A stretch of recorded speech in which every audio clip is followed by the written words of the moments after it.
All right, we are rolling. Hello, everybody, and welcome again to Skagit County Track and Field Podcast, Episode 7. Really excited today to have Mr. Rob Lawson with us from LaConner High School. Rob is an assistant there and a very well-traveled coach, so we're anxious to jump in. Rob, thank you very much for joining us today. Thank you. Thanks for having me. It's an honor to be with you guys. Good. I'm glad. Honor's ours, I promise. So we start every episode with the 2-minute drill, and you're on the clock for 2 minutes. And the idea here is just to give us a quick background on your competing and coaching career from the time that you were in high school to present day. Okay. As far as high school, I was decent, I guess, in athletics and academics. Same thing with undergrad. I was okay. I was probably very lazy, and I think it was simply because I could be, and maybe that's not the correct way of phrasing it. It's probably because I chose to be, because I could get away with it. By the end of undergrad, I kind of got to where I was a little more focused. Things started to click a little better. I started to actually work, and I may go into a discussion about that in just a little bit. But grad school, played rugby because that's the only thing they offered scholarships in. So I learned to play rugby and played rugby. After that, after grad school, I actually went back to track and field, and with much more focus at that time. And I actually improved dramatically more being at an open level and all the way into masters and all the way up until now than I was prior. And I think that's more of a mindset. That was just a mental thing for me, that I actually developed a little bit better work ethic. Well, I should say not a little bit better, probably a lot better work ethic. And just the mental focus going into it. And so I was actually much better later on in my late 20s and into early 30s than I was at probably the 16 to 22 year group. Mm-hmm. Now, our listeners are going to hear a little Southern twang. So where did you go to high school? Where did you go to college at? Charlotte, North Carolina is where I started out. Went to undergrad in Western Illinois. Went to grad school in Atlanta, and then I actually moved west to Colorado, then eventually back to Clemson, South Carolina, where I started to practice, taught in a couple departments at the university, worked in the sports medicine program, did strength and conditioning for men's and women's rugby, and also coached with track and field. So you coached track and field at Clemson University? I did, yeah, for a little bit, for a while there. And then also I've worked with other schools as well, universities. I'm surprised Pete let you on staff, him being an Alabama guy. Well, yeah, I mean, I wasn't sure that I really wanted to show up after I saw that he chose to go there. But other than that, he's a pretty good guy. We all are allowed a couple of mistakes in life. I'll give him that one. But no, it's been great being here, actually. Cool. Go ahead, Jake. All right, so we're going to kind of shift into talking a little bit about coaching in the county. And as you kind of just told us, you've coached several different places at different levels. And I kind of want to get your perspective on not only coaching in the county, but coaching the level that you're at 2B, and what you've kind of seen. Basically, give me your experience and in your perspective of now coaching in Skagit County for a couple of years. Okay. Yeah, I've been here, I think, at LaConner 4 years now, and it's been a totally different mindset than basically where I have been since high school. So that's been 42 years since I left high school. And over that last 42 years, yes, everything that I have been around has been dramatically different than high school level, at least from my perspective. So being at college, especially D1 schools, and dealing with a lot of professionals, you're training year round. I mean, and everybody there is generally geared at moving everything to the next level. You're trying to move up. You're trying to be, a regional level guy. You're trying to be a national level guy. You're trying to get a sponsorship. You're trying to get paid to actually do it. Coaches are trying to get promoted. And so they have a very much a vested interest in improving everything along the way. Coming back here has been a refreshing change in that it's really not viewed as life or death kind of a thing, which is good and bad from my perspective. I mean, I've been at that so long that it's like, this is everything. I mean, you've got to get better, no matter what.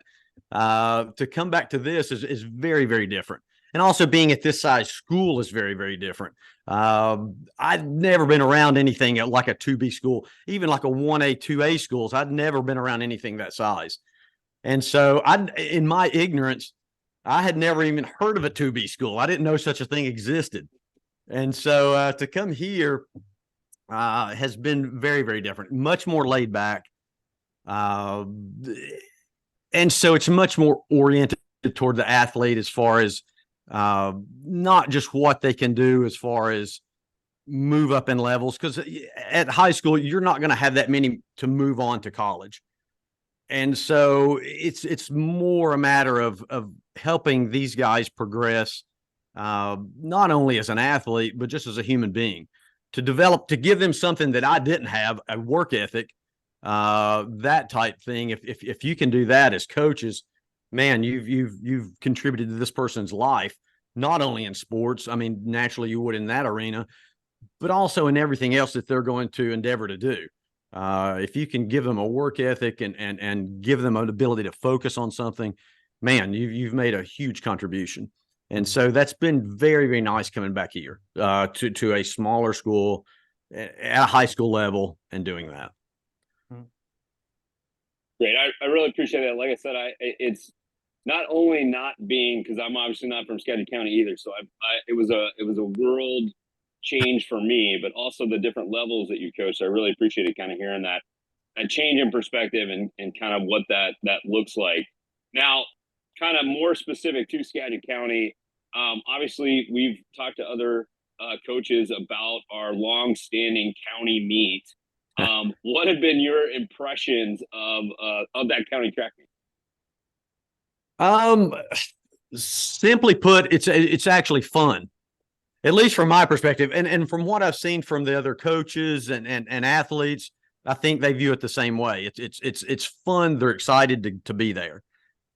And so in one of your past podcasts, I noticed Coach Voorhees had mentioned the fact that it gives a small school like LaConner the opportunity to go up against better competition, to see a little more what that's like. That's a wonderful thing, especially from a small school on our end. The other thing it seems to provide is a little more camaraderie amongst our team. And I would imagine it's the same with other schools as well. It kind of gels you together a little bit better. Track's one of those sports that, especially as you move up in levels, pole vaulters have no clue what sprinters are doing. Sprinters have no clue what distance people are doing, and don't care. I mean, that's not what's going to move them on, so it really doesn't matter. So you can go to meets, and these guys will never talk to each other. Throwers going to hang out with throwers. Jumpers will hang out with jumpers. Sprinters going to hang out by themselves because nobody else wants to hang out with them. That's just kind of the way it goes. I mean, and this is very different, and one that everybody knows each other here. I mean, at this high school, they've been together for so many years, and there's only 50 in a class or whatever it is. It's so small that it's very, very different. And it's much more like a family than it is to most teams that I've been around. And that's a very refreshing change. But the county meet is great. I think it's better than almost any meets I've been to. So kudos to you guys for doing that. Yeah, I agree with you 100%. I think for us, that's the big meet that we pool all our team resources, and that's kind of the last meet of the season, and that just happens to where it lays out on the calendar that we're like, hey, we're all in for a team focus here, and then we can start trying to qualify as individuals. So I think that's good. I wanted to jump into events. So, before I before I get into that section, what did you think is probably your event that you're most competent and comfortable coaching? Oh, multis. Multis. Without a doubt, which you Yeah. don't have here. So I mean, if I could work with decathletes and heptathletes, oh, I'd be in hog heaven. That'd be awesome. But they've thrown me into high jump. I simply think because I'm a warm body and was dumb enough to go, sure, I can do that. And nobody else wanted it, so it was like, yeah, you go do high jump. I don't mind high jump. I think it is probably for the average person and or average athlete, probably the second most technically difficult of the events that you guys will have, other than pole vault. I think that's probably the toughest. Mm-hmm. But I like it. It's fun. You spend a lot of one-on-one time with them. You don't have as many to work with as you would say in 100 meters, things like that. So you have more direct contact. And knock on wood, I've been fortunate to have, good student athletes to hang out with. And so it's made it fun. If I hated them all, it'd be terrible. But so far I've been lucky. And so it's worked out very well. I don't know if that answered that question really. Yeah, absolutely. No, I that's good. We brought you on here today to talk high jump, and Okay. I think I want to know more about some technical aspects, and we can keep this super general. But if you've got a kid that comes up to you day one, maybe as a gangly freshman, and says, Coach Lawson, I want to try high jump out. I mean, what are the 3 things you're telling this kid that, like, hey, you've got to be able to check these 3 boxes to be a decent high jumper? What are some technical things that you can give the listeners that would be on that list? Well, first of all, looking at the size of LeConnor, if I got a kid that walks up to me and says that, I'm going to throw a lasso on him and not let him walk away. I'm looking for a warm body, first of all. I just need somebody out there jumping. So I'll take what I can get. But I would, if you're looking for one thing, if I had my choice and I'm at a 6A school or I'm at a university, I can start pulling from whoever I want. The first thing I'm going to look at is somebody that has a lot of pop in their legs. Somebody that's naturally explosive will trump pretty much anything else. Mm-hmm. And I say that begrudgingly because high jump, I think, can be a very frustrating thing. It's kind of like vaulting in that respect. You can take somebody, a mediocre athlete that has a lot of explosiveness, a lot of pop in those legs, a lot of vertical ability, that can just at least at a high school level, even at a D2 level, even at a D1 level in college, if somebody's got a lot of natural talent, and I hate to say this, and I hope no athletes get to hear me say this, they can trump a good athlete that trains very hard and just walk out there and naturally throw it up there. And that's very frustrating. And I know that from training as an athlete for a long, long time in decathlon to be better at high jump. There's been guys that just crush me that don't train at all. And I can actually give you 3 great examples of this if you want to hear them. Yeah, absolutely. Okay. One, there was a guy, I was training at a university at the time, and I was out throwing one day. I was either doing shot or javelin because it was right at the high jump pit. And this was in September, first couple of days of school. They had an inter squad meet with their track team. And so they happened to be at the high jump, and so the high jumpers were jumping. So the decathletes were basically your first guys, and heptathletes were women. So the men are coming in, 6 feet, 6'2", 6'4" for decathletes. By about 6'5", they fizzled out. So our true high jumpers there, came in, opened at 6'2", 6'4", this kind of range. There was a guy there that had been an All-American the previous year. He opens at 6'6", and so clears no problem.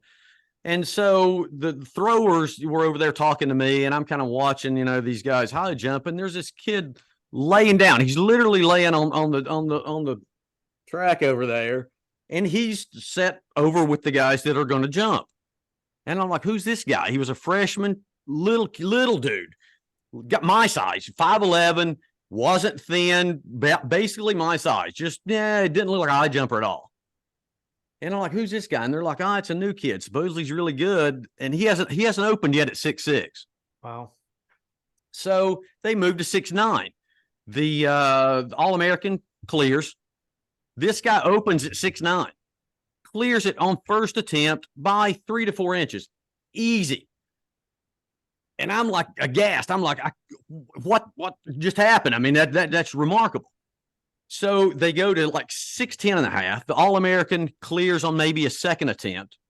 This kid passes like 6'10.5". Moves on. They move on to like 6'11.5", which would have been the meet record for this inter-squad meet. The All-American misses on 3 attempts. Mm-hmm. This kid, first shot, boom, clears 2-3 inches, easy. I couldn't believe it.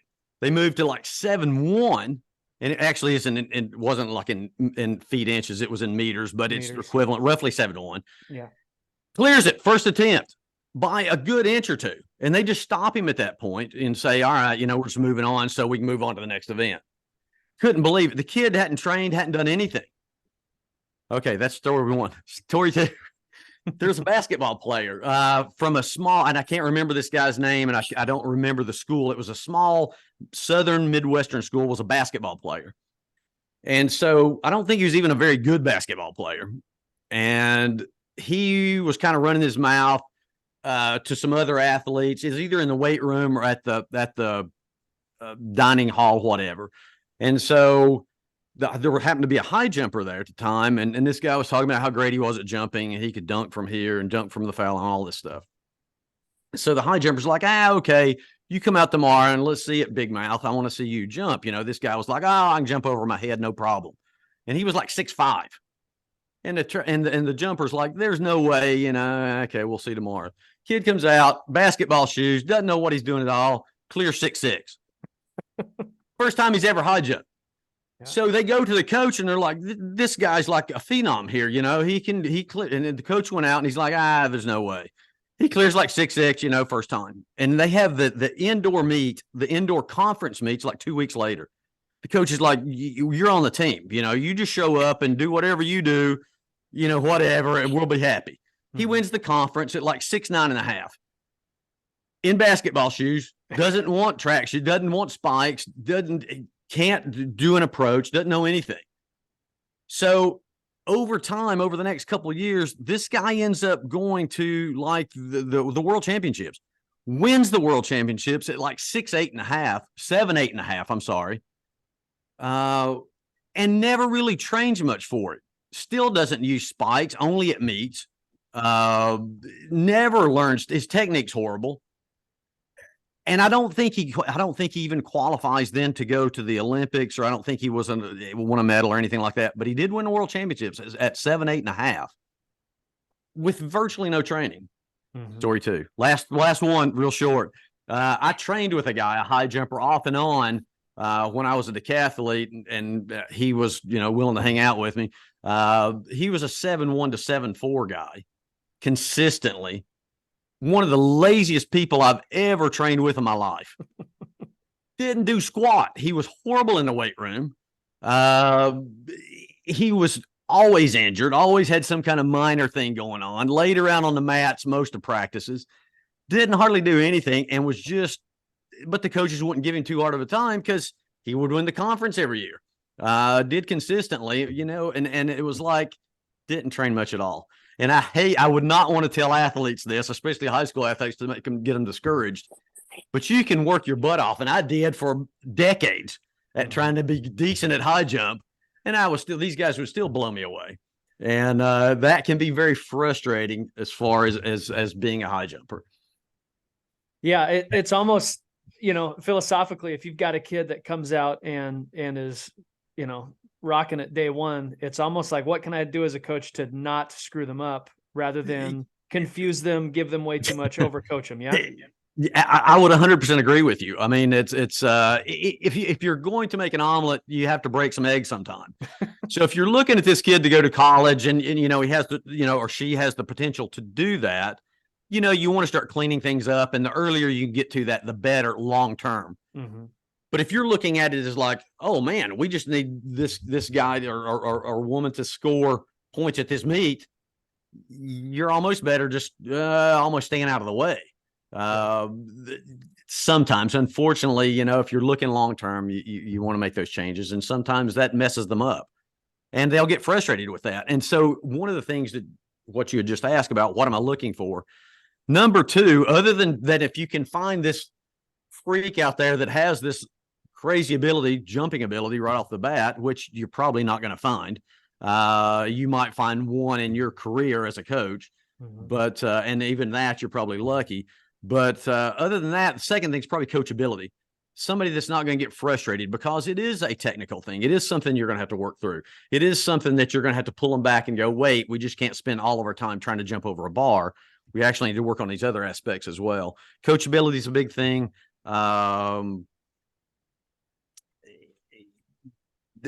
would being just general coordination and athletic would be probably the next. If you can find that, I would say you're doing pretty good. Yeah. And So- go ahead, Jake. Okay, I was what I really appreciated about what you kind of said and kind of talked about in those stories too, because with high jump, especially for high school coaches, for any event, I think we over analyze technique and our process of teaching that technique and the focus on that, Yes. as opposed to allowing kids to just be athletic. So I really love that you kind of brought that in with those stories of like, not so much that it's not important to coach these athletes. It's just that sometimes the athleticism is really what can drive that success. And you got to figure out as a coach how to find that, maybe that workout or that drill that's best for that athlete based on the athlete. Right. What I did want to ask, because you kind of answered a good portion of what we were looking at there. And I would really like, what is your, and this could be for, to me, this is, I've got a kid that hasn't high jumped before.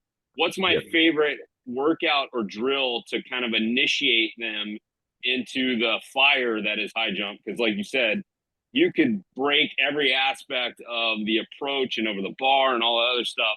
What's your sort of, what you found is the most useful sort of beginning drill to get a kid to kind of at least allow their athleticism to get over the bar, so to speak? I probably didn't answer the last prior to what you just said right there. I probably didn't answer the last question very effectively. As far as technical things with the high jump, I would try to keep this as simple as possible. You can make this very, very complicated if you want to. And if you're looking at being, the top echelon on earth, you have to get those minute things down well too. But for high school level through, even into college level, the approach, run, and takeoff is 2/3 to 75% of the whole jump. If you're going to spend time on anything, and so therefore, with that being said, 2/3 of your practice, 2/3 to 3/4 of your practice time should be spent on just that, just working on that approach, run, and getting the plant down correct, getting your body position correct at takeoff. If you can do that, the reason I say that is once you leave the ground, once anybody leaves the ground, the simple laws of physics, universal laws of physics, you can't change these, or at least I haven't been able to figure out a way of doing it, and I don't know anybody else who has yet either. Once you leave the ground, the center of mass, the distance you can lift it is predetermined. It's done. Mm-hmm. Your flight trajectory at that point is predetermined. You can't really change that in the air. People have the misconception that, well, if I do this and this, it's going to change the way I'm moving. Not really. The only thing you can do once you're in the air is change the speed at which you're rotating. And you're moving on an XYZ axis, this kind of thing. Mm-hmm. You can speed that up by the position of your hands and feet, or you can slow it down. But in any one of those, you can speed one up, slow one down, that kind of thing. That gets more complicated. But the biggest thing is putting yourself in the correct position to take off so that it gives you maximum lift.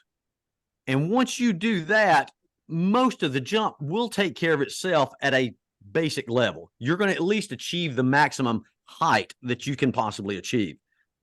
Now, you can make it look a lot better. You can clean up little things and going over the bar and whatever. And you can spend a lot of time doing that and look very pretty doing it.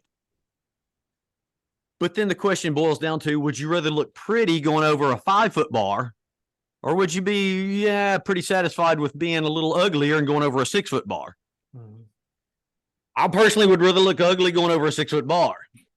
Spend your time getting vertical, So again, work on that approach. Do the small things, doing simple run-ups and popping up to where you can get straight vertical rather than into the bar. Is simply you're setting all that up with the approach run and body position at plant time when you plant that last step. If you can do that well, you've taken care of most of it right there. Second thing is just be consistent doing those things. And so many people, and this is in all sports, for high jumpers, and I'll try to say specifically to this, they watch professionals or they watch somebody else who has some kind of weird thing when they're starting their first step, or they take 3 jogs in, then they speed up, or the first 2 steps are weird, then they go into a normal run. Keep it simple. And for me, I always thought, especially being a decathlete, I only get 3 attempts. I don't get another 3. So it's like, I got to get a bar, I can't miss here, these kind of things. So keep it as simple as possible. Don't throw in all these little weird variables that give you a chance of messing up. Each approach run should be basically the same. So your start should be the same. The first step out should be roughly the same distance. Your cadence on your run should be the same. The stride length should be the same. The lean away and lean back should be the same. If you can get that down, you've gone a long way toward maximizing your potential. The only other thing that I would mention in that, and again, this will kind of apply to most events, is the mental aspect of it. And so I think this is greatly overlooked in high jump. It's greatly overlooked in track and field. It's greatly overlooked in almost all sports at all levels, up through professional levels. So if you think about the time we spend coaching, 95% is spent on physical things. I mean, your time in the weight room, your time warming up, cooling down, your workouts, your drills, all this type of stuff. If you're spending 5% of your time on the mental aspect, you're probably doing better than most, including what I have seen at D1 schools and professionals. And I think that is a mistake. I think we should be spending a little more time on the mental aspect. And what I mean by that is goal setting. You need to have short-term, long-term goals, and the coach needs to be on the same page as the athlete. And so if you're that, we could do a whole podcast on that. Let's just leave it at that. Goal setting is huge. Visualization. You need to be able to see this in your head. If you can't see this, if I can't see the position I need to be in, or I can't see the position I'm going to release a shot in, it's going to be very hard to execute it. If you can't visually have this burned into your brain, it's very difficult to execute that well. No matter, I can have the best coach in the world telling me this, but until I can see it, or until this coach can communicate it to where it makes sense to me and I can actually go close my eyes and see that happening, that's very tough to actually execute well. Again, we can go deeper in that, but I'll go ahead. Mental toughness. So with this, even dealing with things like weather. So if it's cold, it's wet, it's raining, the wind's blowing, especially jumpers, especially vertical jumpers, have a problem with this. Vaulters are the worst. So if there's a cross breeze of 3 miles an hour, and there's a mist blowing, they freak out. It's, I need another pole. Coach, you give me the next pole. I need a smaller one. I need a large one. Do I need to go back a foot? Do I need to move forward a foot? And it's mostly mental. You need to get used to that. You need to train in those things so that it's like, oh, we're comfortable with that. No big deal. The last thing on that I would say is relaxation. You need to be able to relax. So once you get up, and it's your time to go and they're calling you, you're on deck, you're in a hole, this kind of thing. You're going through this process of relaxing. You'll notice this people in the starting blocks at 100 meters. They're trembling the whole time, and they forget to take off their pants, or they forget to put on their bib number, or we saw this actually at the county meet last year. I think that I'm pretty sure we had a guy that didn't put on his jersey, and so if I'm not mistaken, you're exactly right. Right. And so again, it's just that, they've totally lost it because they're so jacked up. The adrenaline's flowing, and so they can't relax. And that's a big thing. Go ahead. I made that way too long, but no, go ahead. I'm glad you went off and definitely went into the mental aspect. I when you said 3 to 5% of the time spent on that, I don't think we do enough of that. And that's something that I know I got to get better at as a head coach is preparing them better mentally for everything, including the big meets, obviously. Yep. So, we're going to jump into influences right now. Oh man. Okay. So I had two questions here. One is, what are your greatest strengths as an assistant? And just hearing you talk, I think I know your greatest strength as an assistant, which is a world of knowledge, a world of experience. And at a smaller school, you got to be able to kind of know a little bit about everything because you're sharing a lot of athletes and your staff is short. What I want to know is who or what have been the 3 biggest influences on your coaching philosophies and why? This will probably be a little weird. So influences influences. I would say probably the one that's affected me most, I think, with sports and just in life in general. And this is coming out of left field on this one, but I'm going to say it's my organic chemistry lab in undergrad. Okay. So now I'll give you a brief explanation of this. Yeah, I hope you do. Yeah, right. Okay. So up until this time, when nobody in their right mind is going to take organic chemistry anyway, unless you're a chemistry major or you're going to grad school in some kind of science field, and it is a prerequisite for getting in. It's a requirement. You're not going to take this. It's not going to help your GPA more than likely. So nobody in their right mind is going to take this thing. Anyway, with that being said, it's kind of a weeding out kind of course. Well, it's not course, it's a series of courses to where grad schools, I think, use this to get rid of some people, that maybe shouldn't be in grad school. And so it's fairly difficult. There's a decently high rate of failure and or dropping out. Anyway, for me, like the class portion was not easy. It was okay. I was getting through that, no problem, I guess. But lab, where I went anyway, was the worst of anybody I ever talked to. As far as grad school, the amount of time required for our lab. So our professor right off the bat said, your lab per week is going to be 15 to 20 hours spent in lab. Just bank on it. That's what it's going to take. And so the second day, I think, of class, they said you needed to pick a partner as a lab partner. You guys can, work together, break up the time, this kind of thing, whatever. And so a lady, a girl in class came up to me. I'd never seen this girl before this organic class. Hey, I'm going to interrupt you right there. I knew there was going to be a girl involved in this story somewhere along the line. I knew it. Well, sorry. Go ahead. Usually it's a goat and a small person and something else, but in this case, we're going to go with the female. And but anyway, this girl was ridiculously attractive. Now, take this with a grain of salt. I was a 19-year-old guy, so a fence post at that point probably looked very good to me. But this girl was actually very good looking. So she comes up and asks me to be her lab partner. And so, I'm trying to be cool, which I couldn't be. I still can't. But I was like, well, sure, I guess I can.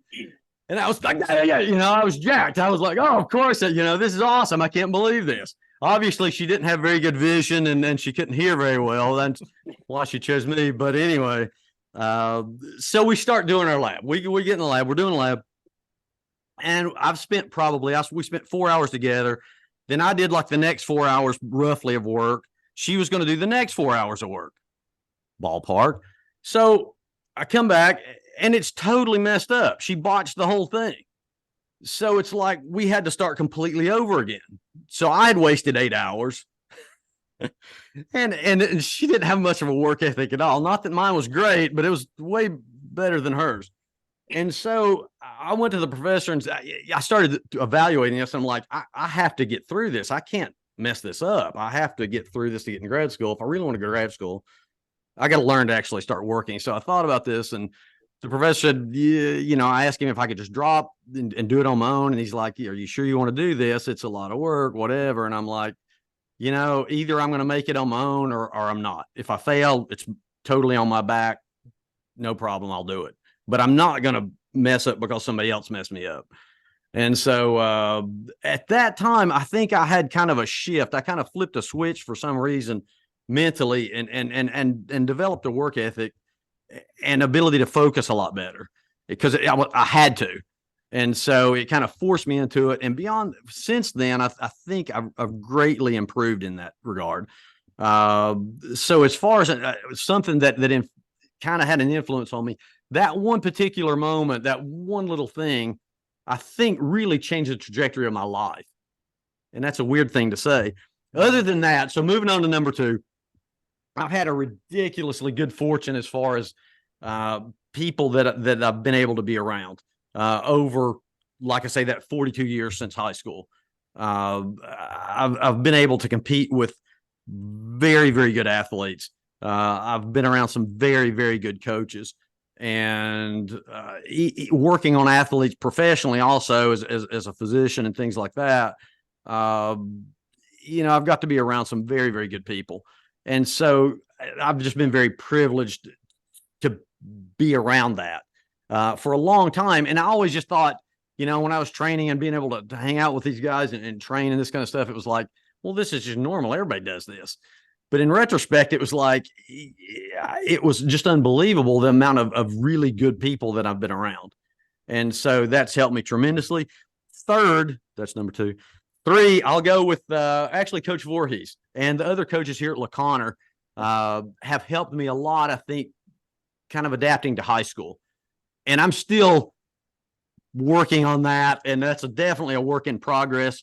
And I have a lot still to learn about that. And I would actually say I do not think I'm a very good high school coach. I think I would be considered mediocre at best. And maybe in 42 years from now, I'll be a decent high school coach. But right now, I think because of my perspective, it's kind of skewed me. And I think it's kind of hard for me to relate to high school right now still. And I think it's probably hard for some of my athletes to kind of relate to me like that because things that may seem pretty good, I'm like, well, is that? We need to move that up a notch. And then I have to step back and go, wait a minute. Actually, this is pretty good. Some of these guys are actually making me look good. So thank you, Morgan. You've actually made me look pretty good as a high jump coach. Yeah. So yes, I've been around some great people. Good. That's great. Jake, let's jump into rapid fire here. You want to start us off? Yeah, absolutely. So rapid fire, we're gonna throw some questions at you. I think it's 6 total. So I'll do 3, and then Johnny will do 3.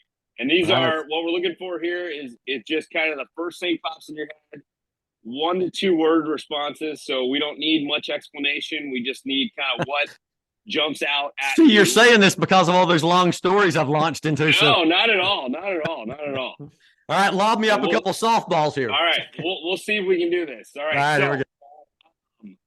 First one is the greatest track athlete you've either ever coached or witnessed in person.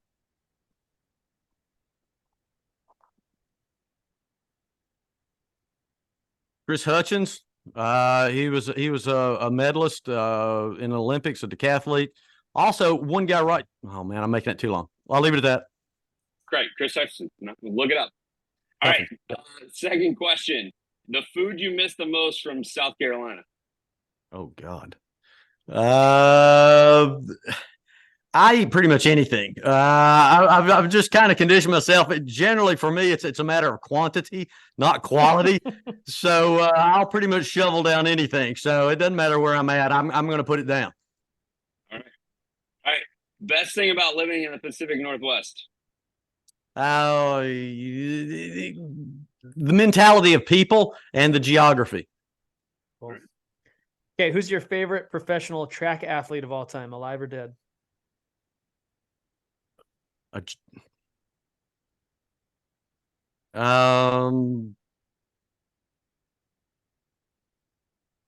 would, man, I have to go with a decathlete to be, I'll say Ashton Eaton.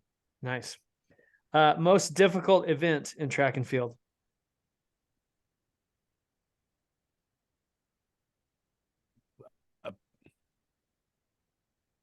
I'm going to give you two. Pole vault technically should be the most difficult.